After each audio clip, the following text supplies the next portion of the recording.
D-Trans from PragerU, a short documentary. I was depressed, hopeless, and I was feeling pretty dejected and scared and alone. I didn't like life. Like, I just wanted to stay in my room all day. Wow, they are really going, they're really going full tilt with the, I'm a girl circled. Very normal thing. Okay. Yeah, if I feel like if I stop to like make fun of all the propaganda, this is going to go on for 6 hours. So I'm going to try and engage in a little bit of self-control here, which is difficult for me because I normally don't. Being depressed and having identity issues, very common for trans people who haven't transitioned or who haven't realized it yet. My favorite websites were YouTube and Tumblr. Well, I watched a lot of, gender transformation videos and saw these people really just like go from female to male. Being happy. What you're seeing here is trans people being happy, which is something that conservative hate groups don't typically want you to see. There are lots of happy trans people. There are lots of whiny, mopey, depressed trans people, but I've met lots of happy, whiny, depressed, not trans people. I think that's just a universal component of the human experience. Also, trans people have more reasons than most to be depressive, considering the whole hate movement thing going against them. Not really an anti-cis hate movement, and cis people still somehow find ways to be depressive sometimes. Conservatives, when they argue that happy trans people posting their stuff online is grooming, what they're arguing against is social degeneracy. The argument, which is made by a lot of conservative demagogues, is that even the mere social presence of trans people is a pollutant that infects the minds of young, vulnerable people. This rhetoric is ideologically indistinguishable from what the Nazis believed about basically every reactionary tendency they had. It's not even a comparison, it's just the same thing. Conservatives believe that trans people is a social contagion, that trans joy is a social contagion, and the Nazis believed identically, like the exact same thing with no differences whatsoever. So it's good to keep that in mind. It's really dark when you think about it, because the people who are consuming this are children, like 13, 14, 15. I don't think that's dark. I don't think it's dark for 13, 14-year-olds to go online and see people being happy in their skin. I think that's fine, actually. 15 years old, and it's so easy for them to literally be groomed. I just started looking into all of it. I was like, oh. Again, remember, this individual we're listening to right now is literally the victim of Christian conservative grooming to suppress their trans identity. They're literally Twitter posting about how they still hate themselves and they dream of being a man. Like, they're, as is so often the case, every accusation is a confession. Conversion therapy is literally grooming on an institutional level. Hey, my child has independently arrived at this identity, this feeling about themselves. I will now, like, engage, I will now literally, like, pay a counselor to groom them into a different one, Every accusation is a confession. These mental struggles that I was having, not knowing how to make sense of it on my own, and consuming so much of the trans narrative. And just loving life. Hearing the trans narrative shows a hot guy saying, I'm loving life. Thank you, PragerU. I appreciate you actually showcasing trans joy. Normally, PragerU will only show, like, screaming blue hair, whatever, trans people, So it's nice to just be like, ah, well, here's the trans community, and they look good. Popeye! Culturally, we are Mexican. Oh, new character? And men have to be very masculine in our culture. And I wasn't the most masculine growing up, and I think that had a part on everything that eventually led me to do what I did. See, get it? He's looking at Popeye because Popeye is like the archetypically masculine character. So this is like, he's like, gender. It was around middle school. I was surfing YouTube one day, and a video popped up, male to female, and that eventually planted the seeds of doubt. It allowed me to be caught by the ideology that eventually led me to... Caught by the ideology. Again, he's literally referring to saw something while searching for it. Like, this is what I mean by social contagion, like the Nazi theory about degeneracy and trans people.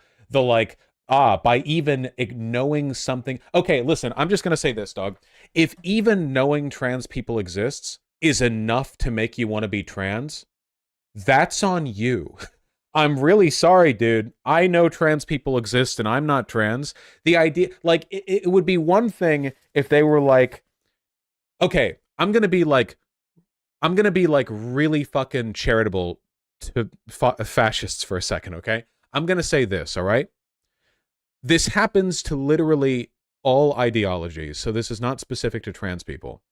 But the only instance of the quote-unquote trans ideology grooming shit that I could actually consider to be grooming is, and again, this is not a real problem, this doesn't happen that often, but it's when you have people online who are hardline advocates for a given ideology, whether that be Nazism, fascism, communism, transgender ideology, whatever, that will deliberately find depressive people and try to do this whole, like, this is the solution to all your problems things. The problem is, the only concerted and systemic variant of this approach that I've ever seen is incels being groomed into the far right. That was done on an institutional level, like money went into it. Christians do it all the time. Christians do it to their fucking kids, the fucking pedos. Are there some people online who are disingenuously overstating or misrepresenting transness to try to, like, pull young people in because they themselves feel like they're helping? They're being like an advocate. They're being a proselytizer. Does that happen at all? Sure. I mean, at all. There are hundreds of millions of people in the United States. Like, yeah. But is this a systemic problem? No, it's not. And every effort to make it sound like it has been has fallen flat. There are weirdos online. I don't deny this. But I think it's telling that in this quote-unquote documentary, all they're saying is, we saw trans people online. To them, getting groomed into the ideology, all it takes is seeing it. That's not what grooming is. Eventually, my father found out what I was doing. And due to our culture, he was not happy. And he took me to Mexico and had me have sexual relationship against my will. Okay, so we have our first instance of actual grooming and sexual abuse and rape, and it's from a Christian conservative, not from the okay, well, this documentary is failing to make the point that it was trying to make, just a little bit. Okay, all right, well, I guess now we have a villain for this script. Jesus. Yeah, PragerU was like, what a responsible father. Was a prostitute. That broke me, obviously. Okay, again, like, holy shit, like, this is supposed to be about how this is supposed to be about how trans is how is the emotional thrust of this about how being trans is harmful when this is included in the script? Jesus Christ. What point do they think they're making? Holy shit. Almost like conservative overreactions to trans children does infinitely more harm than actually being trans. Like, that's, dude, I feel like I could just end the video right here. The video's over. Are you fucking kidding me? Like, everything that I've been saying, just right here. Like, what, like people are going to watch this video and be like, yes, this is why we need conversion therapy to convince trans children they're not actually trans. After listening to that. But the truth is that parents don't have much of a choice in the matter. And doctors are telling parents in front of their distressed children. Parents have complete say in the matter, actually. They literally do all of this. They bring the children to the meetings, they schedule them, they manage it through their insurance, the parents have to sign off. It's complete parental control over all of it. Just making it up. I believe that most doctors who practice gender-affirming medicine, Gender dysphoria. they genuinely, sincerely believe that they're doing good, but they're not. Finland, Sweden, Despite having lower regret rates than basically any other medical procedure. France, Norway, and the UK are reversing course and asking questions. Have all not found enough medical evidence, psychological evidence, to support transgender therapy. In the UK, These are lies. Through political pressure, the NHS walked back on some of their medically valid practices concerning trans people. And since then, the sort of wave of conservative backlash has led to politicians stopping doctors from doing what they need to do to keep kids safe and healthy. This, like, backlash, this shift in policy has not come from doctors. I mean, if it's just from conservative politicians, then what kind of argument is that? That's literally just saying, like, trans care is bad because we've said trans care is bad. their only national gender clinic for children shut down last year by court order. What do their doctors know that our doctors don't? Part of the problem is that the current... They don't. The doctors at the NHS, that wasn't a turnabout from them. The doctors did not change. Notice how he literally just said a court order shut it down. What do their doctors know? Dog, the doctors didn't shut it down. The court did. Why are you pretending that the doctors over in the UK like had a turnabout when it was the court that shut them down? Say what you will, but this is an informative documentary. No fucking kidding, dude. This documentary is unironically such a good argument for our side of things. This is practically a pro-trans video. Unironically, like, seriously, they briefly experienced joy as they got to be trans, but then their abusive conservative families dragged them back down into self-hatred and dysphoria. Perfect. Sold. My argument. There we go. Jesus. It has been taking a major toll on me since I realized what I've done. I was almost 5 years on testosterone. So if I had gone further, I wouldn't have been able to go back. Conservatives. Hormones are irreversible. They destroy your body irreversibly. Also conservatives. Yeah, I was on testosterone for 5 years, and now I look and sound like a cisgender woman. Dude, 5 years? And I thought you were on it for like 6 months. Dude, hormones will ruin you. You'll never go back. And then like, dude, what the fuck? You had a kid. You look and sound like a cis woman. You've had a kid. What do you mean? You... So much for irreversible sterilization. Jesus. Nice. Well, this was the most well-produced pro-trans video I've ever seen. That's crazy. Okay, now having watched this, I don't think this is going to spark a new wave of transphobia among conservatives. However, among conservative trans people, this is probably going to cause some serious pain. Yeah, maybe. I mean, like, again, listen, I guess what I'm going to do now is I'm going to appeal to the you know, man's instinctive desire to not cuckold themselves, okay? And I'm going to talk to the conservative would-be detransitioner, okay? Don't be a cuck. Don't be like those miserable, wretched fucks who sell out their identity for a little bit of PragerU dollary dues, okay? Don't do that. They're miserable, all right?